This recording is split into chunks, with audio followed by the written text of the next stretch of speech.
The most famous images in the history of neuroscience were drawn by hand, in ink, by a man squinting down a microscope in Spain. Santiago Ramon Cajal spent decades staining neurons and drawing what he saw, not photographing, drawing. His pictures of Purkinje cells and pyramidal neurons are still reproduced in many textbooks today after a century, and they are still beautiful. Well deserved, he won the Nobel Prize in 1906, shared with Camillo Golgi, whose staining method he had used and whose conclusions he actually thought were completely wrong. Here is why I open up with him. Cajal's arguments that the nervous system is made of separate cells rather than one continuous mesh was won basically partly on the strength of his figures. People believed him because they could see it.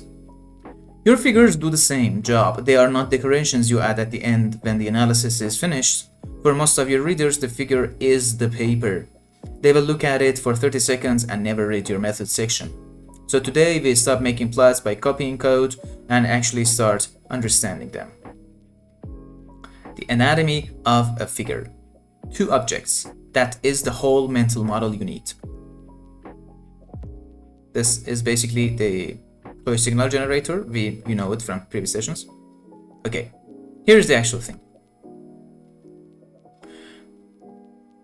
Okay, this what does is generate the toy signal we know from, but here starts our actual plotting. The fig, as I mentioned, 2 objects. The fig is the canvas, the piece of paper, an empty paper. AX, or also known as axes, of course, is the coordinate system you draw on inside that canvas. One canvas can hold several of those. On the other hand, we have subplots, which hand you both at once.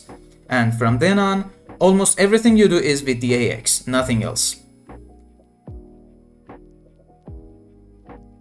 Okay, you know this plot as well, but it's just more beautiful here. Fig size, right here inside it, is in inches. Width comes first, and width comes first. Yeah, that's the height. Okay, and there is only one more thing here. This beautiful thingy here, the tight underline layout.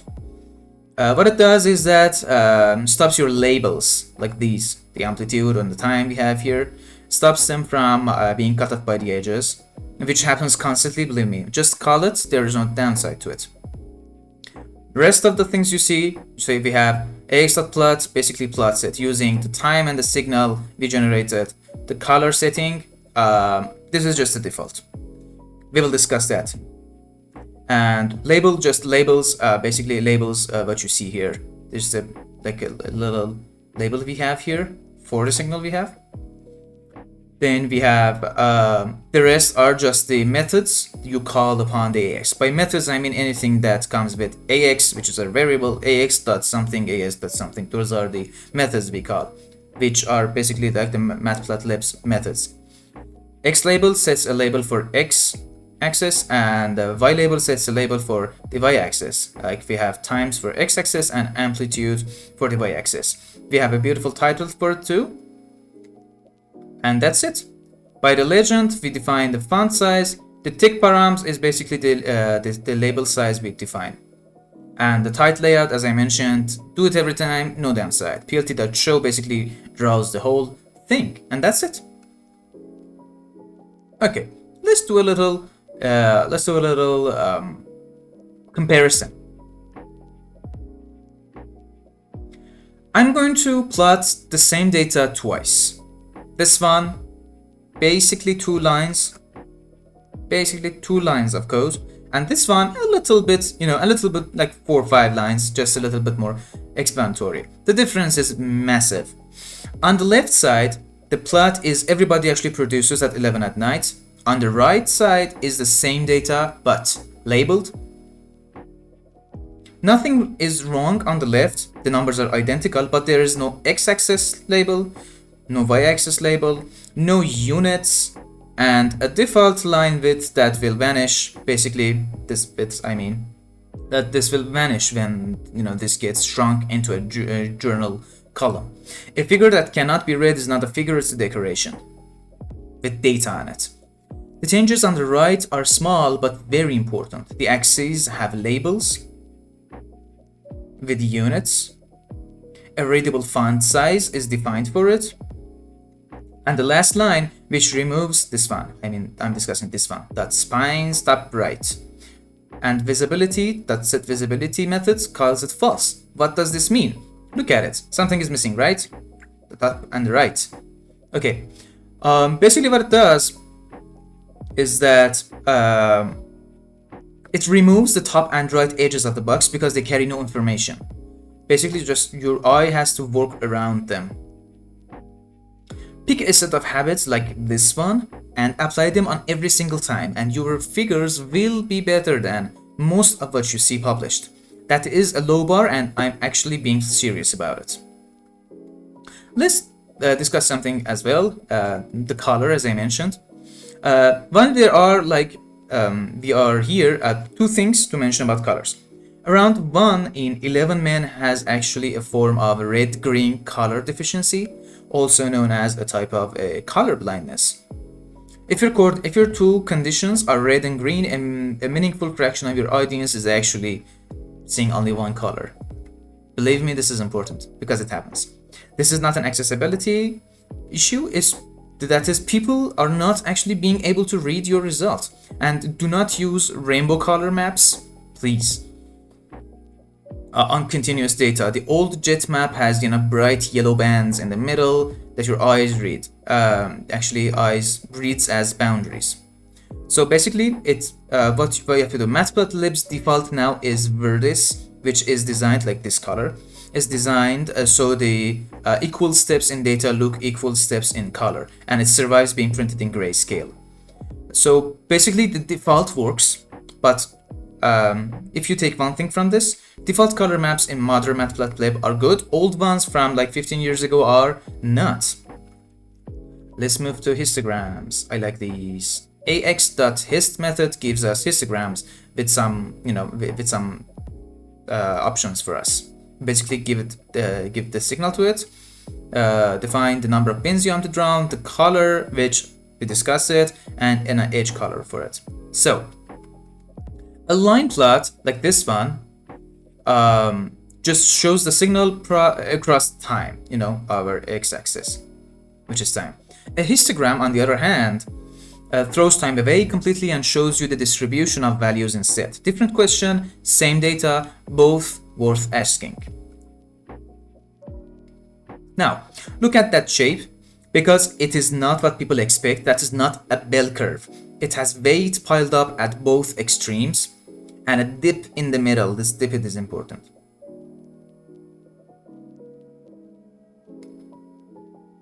And that is correct, because a sine wave spends most of its time near its turning points and races through the middle. The peaks are where it actually lingers. Noise makes it fuzzy, but the underlying shape is a property of oscillations and not of the noise, which is exactly the kind of thing you only notice by plotting the distribution instead of assuming it. Another very cool, very good looking tool for in Python is Seaborn. Seaborn is for comparing things.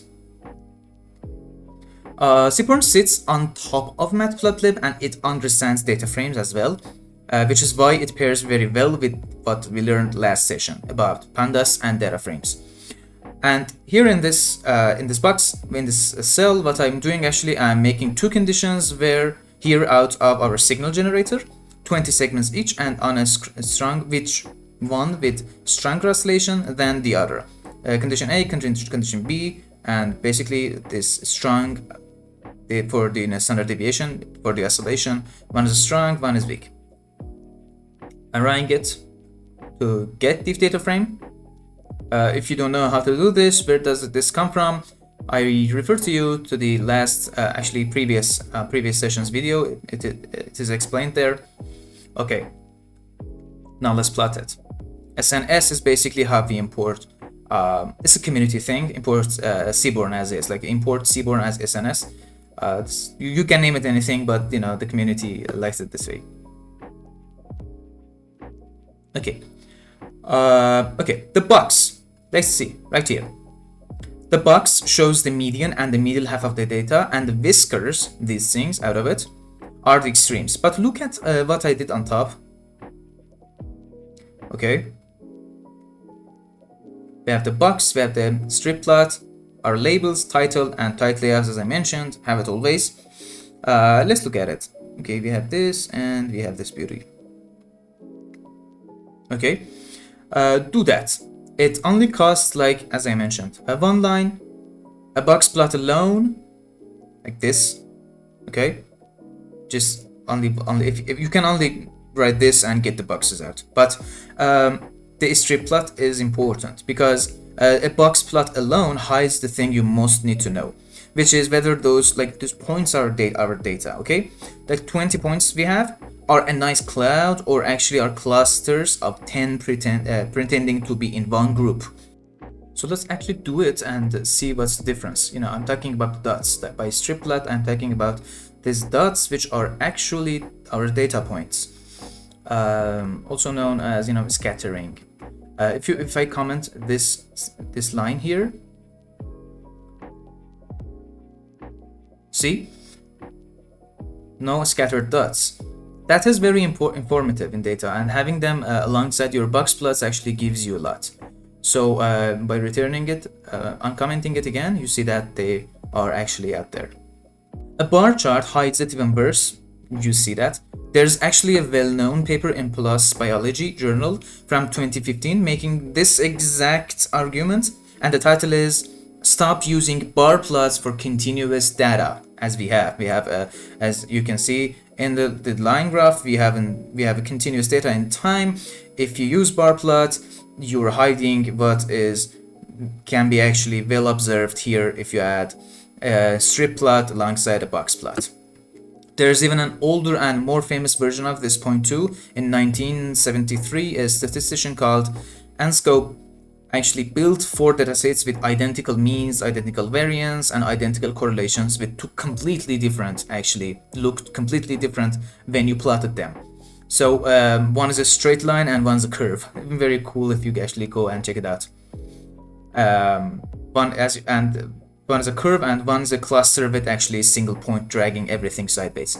So same summary statistician, different verse. The only way to understand that is actually plot it and see what's going on. So let's wrap it up. Okay, the mind model. Big and AX or X, okay? Axis stands for axis. Labels with units and points on top of your summaries, okay? Labels with units for the Y label and X label and Y label, and a title. Okay, on top of your summaries, especially the color maps do not lie. Remember, the exercise at the bottom here, at the try is yourself. What it does is that grabs the box plot for a Violin plot, run it and compare it, please. The Violin plot shows the actual shape of each distribution rather than like 5 summary numbers, and it makes more space to do it. Which is one right? Which one is right depends on how much you have to hide of your data. And next session we do something with real teeth. We take our signal, bury it under noise, mains and hum and electrode drift until it is completely invisible, and then we pull it back out with a filter. And I will show you the part almost nobody mentions, which is how to make a filter produce a beautiful oscillation out of nothing but noise. Because you can easily, and people do it by accident all the time. Notebooks and data are free, available on the GitHub. I will put the link as before in the comments, and I hope to see you in session 8.